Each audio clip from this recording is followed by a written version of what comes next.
A notícia da gravidez de Kate Middleton veio acompanhada da informação de que a mulher do príncipe William tem um quadro chamado hiperêmese gravídica, que é caracterizado pelo excesso de vômitos e náuseas durante a gestação. Kate Middleton está internada desde a última segunda-feira em Londres por conta desse prazo. Vamos ver a reportagem. A duquesa de Cambridge, Kate Middleton, continua internada em um hospital de Londres por causa de náuseas relacionadas com a sua gravidez. De acordo com os médicos, a esposa do príncipe William sofre de hiperêmese gravídica, um quadro que causa vômitos e enjoos frequentes. Por esta razão, ela deve permanecer internada por mais alguns dias. Muitos jornalistas e curiosos se aglomeraram na porta do hospital onde está Kate. A imprensa britânica também dedicou grande espaço em suas capas à gravidez da duquesa e já começaram a surgir especulações sobre o nome do bebê nas casas de apostas. Por enquanto, Elizabeth, o mesmo nome da atual soberana Elizabeth II, aparece como o nome favorito. E aqui no Brasil, a cantora Ivete Sangalo e a apresentadora Fernanda Lima também tiveram hiperêmese gravídica. Sobre o assunto, falamos agora ao vivo via Skype com o obstetra Jorge Rezende Filho, que é chefe da maternidade da Santa Casa da Misericórdia do Rio de Janeiro. Doutor, muito obrigado por conversar com os internautas do Terra. Eu que agradeço. Doutor, o que é que causa esse quadro, a chamada hiperêmese gravídica?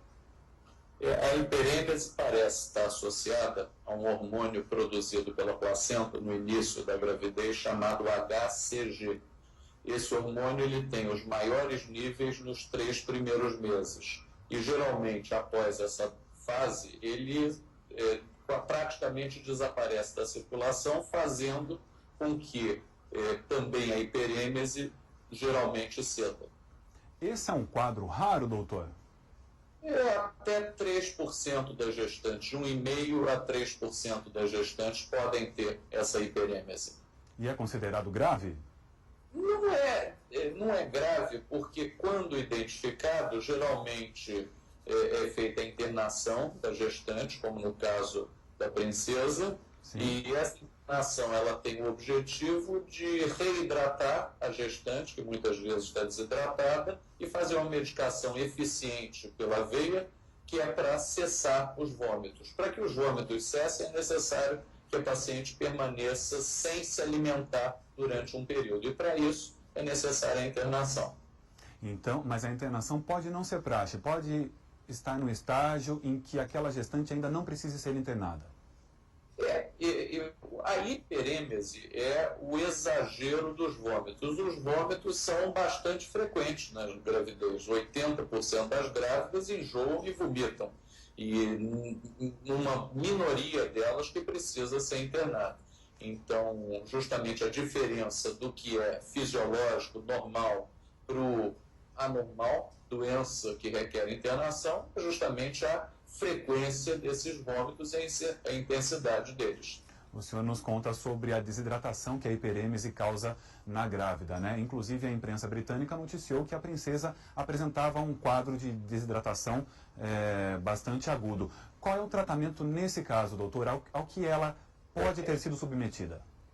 Geralmente é necessário fazer uma hidratação venosa através de soros, com reposição dessas substâncias que ela está perdendo pelos vômitos, principalmente sódio, potássio, cloro. Isso tudo é feito via venosa. Como também via venosa é feita a medicação, que é bastante eficiente para fazer cessar esses vômitos. Sobre essa medicação, doutor, também foi noticiado que a princesa poderia ser submetida a um tratamento com medicamentos muito semelhantes aos que são aplicados em tratamentos quimioterápicos. O que acontece, exatamente, doutor? As drogas hoje utilizadas são drogas seguras para serem utilizadas na gravidez, especialmente uma chamada ondansetrona, que é uma droga usada em gente que está fazendo quimioterapia, onde um dos efeitos colaterais também são as náuseas e os vômitos. O senhor se refere à segurança desse medicamento em relação ao feto? Em relação ao feto, que nem toda medicação é segura no feto, especialmente nessa fase, os 3 primeiros meses, que é quando está acontecendo a formação dos órgãos todos.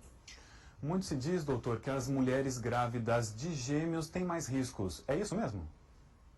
Porque como esse hormônio é produzido na placenta, quanto maior a massa placentária produzindo, no caso de gêmeos, são 2 placentas ou uma placenta maior do que o usual. Então, os níveis do HCG são mais elevados, propiciando, então, com mais frequência o surgimento da hiperêmese.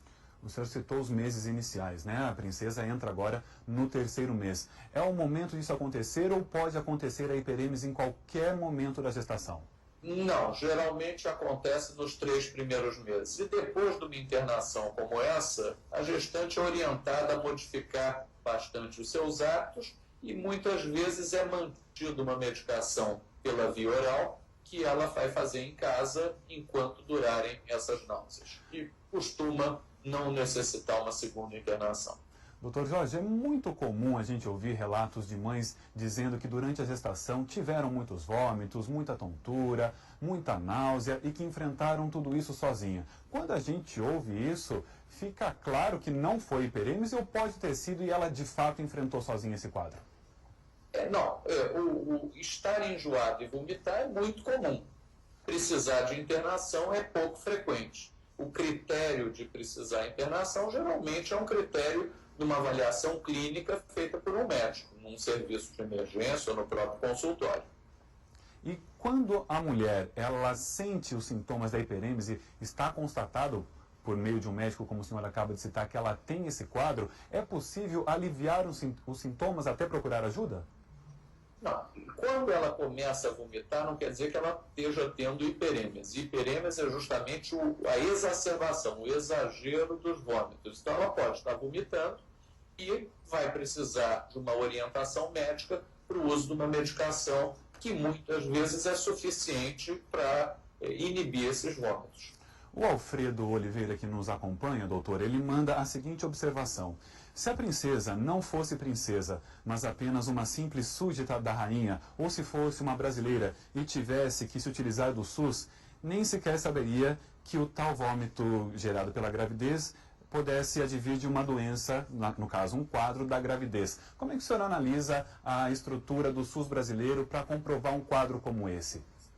Não, os serviços públicos estão bem estruturados para o atendimento dessa gestante. São internações que não são custosas e geralmente de curta duração. Quer dizer, eu não vejo nenhuma restrição para o paciente atendido pelo SUS para ser orientado e receber toda a medicação necessária, como acontece na clínica privada. Perfeito. Há alguma restrição para a grávida que sofre de hiperêmese gravídica em relação à alimentação, doutor? A primeira coisa, quando ela precisa ser internada, ela fica sem comer nada, fica em dieta zero. Daí a necessidade de fazer um soro enquanto ela está em dieta zero.